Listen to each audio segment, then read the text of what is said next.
Welcome to our channel. Today we how to enable Vercel environment variables securely step by step clearly. To enable environment variables securely in Vercel, start by logging into your Vercel account. Select the project you want to configure. In the project dashboard, navigate to the Settings tab. Find the Environment Variables section in the Settings menu.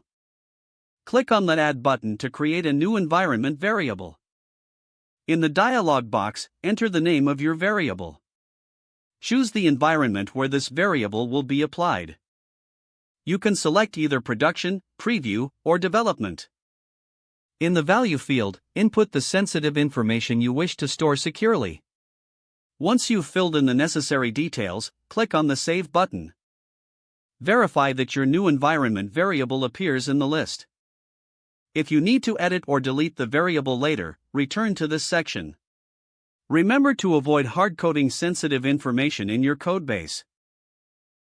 Use the environment variables in your application by referencing them correctly.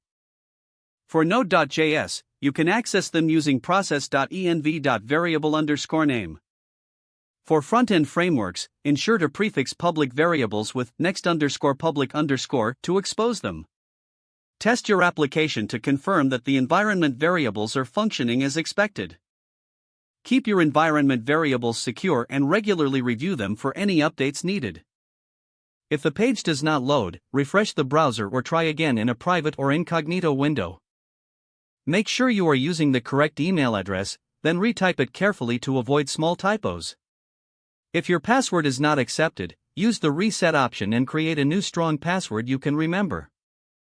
Check your spam folder for verification or security emails, then complete any requested confirmation steps. Enable two-factor authentication if available to improve account security and reduce unauthorized access risk. After signing in, review your profile details so your contact information and settings are accurate and current. If you see an error message, note it down and try again after restarting your device and internet connection.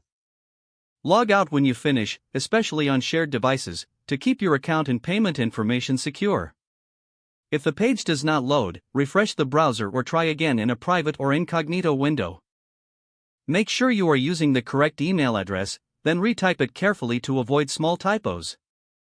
Don't forget to like this video and subscribe to our channel for more step-by-step tech guides.